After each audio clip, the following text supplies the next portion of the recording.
Captain Marvel's 21st film, Marvel Cinematic Universe, came out last week. I saw it last Saturday. I was supposed to do this review yesterday, but I didn't like how it turned out, so I'm redoing this now. And there's no easy way of talking about this movie without going into spoilers. But I'm gonna try to do my best, dividing parts, starting out with the good. And one of the major things this film has, Brie Larson and Samuel Jackson have great chemistry together. As of course, Carol Danvers and Nick Fury. Like every time they're on screen together, they work pretty well. Also, speaking of Nick Fury and Samuel Jackson, I love the de-aging effects on him, what they did there. Because I actually saw, as a reference, Die Hard 3 a few months ago, I think January. And he just looks wow. They nailed the effects on him. And not only on him, also on Coulson. Like, first time I saw the trailer, I didn't notice that well, but I see in the movie now, and well, the effects just looked amazing. Then you got our villains in this movie, the Skrulls led by Talos, played by Ben Mendelsohn. And I really like the character in here as well. Talos was definitely one of my favorite characters in this movie. And you also got the great acting as well by supporting characters like Jude Law as John Rock and Lashana Lynch as Mario Rambeau. And then just Goose the Cat, definitely one of the best parts of this movie. So some of the funniest scenes definitely come from Goose the Cat. And one more thing, how they use Stan Lee in this film, like the cameo. Like, there's actually a big, I don't want to spoil surprises if you haven't seen it, but it's more than just a cameo. The way they use Stan Lee in this film, bravo. It's such a beautiful moment.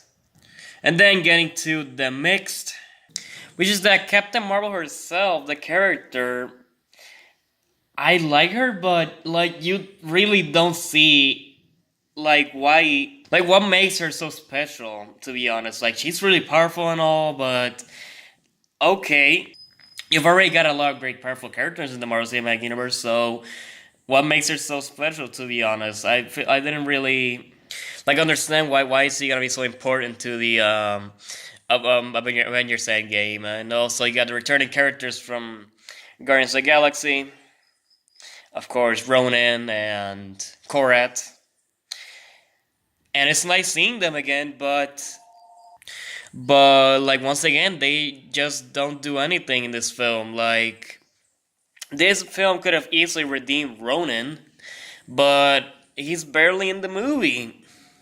This feels just like, oh, remember these characters from Guardians of the Galaxy? Well, here they are.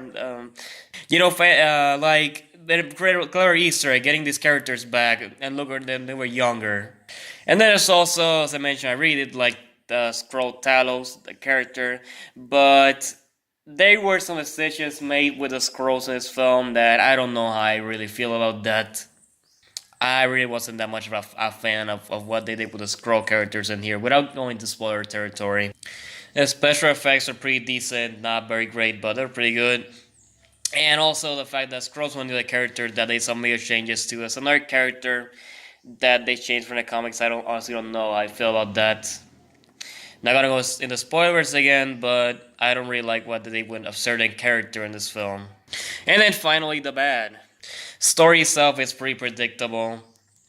I was heard the moments like, oh, I see, I knew that was gonna happen and all that stuff. Like, you kind of seriously knew what was gonna happen. Like, it's pretty predictable. There's also, I heard this film was gonna have an epic soundtrack because based on the 90s, I assume it was gonna have an epic soundtrack. Because I love the awesome mix from Guardians of the Galaxy.